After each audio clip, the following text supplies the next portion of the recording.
In this video, I will give you a quick tutorial on how to use Asana to organize tasks and manage projects efficiently.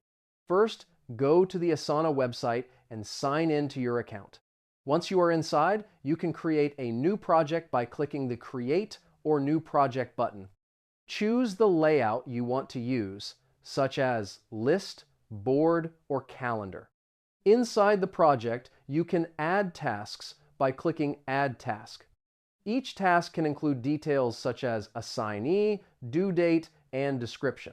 You can also create subtasks to break large tasks into smaller steps. Asana allows you to invite team members to collaborate on the same project. You can track progress using different project views. This tool helps keep work organized and improves project management. And that's it. Now you know the basics of how to use Asana easily. Save this video so you can check it again later if needed.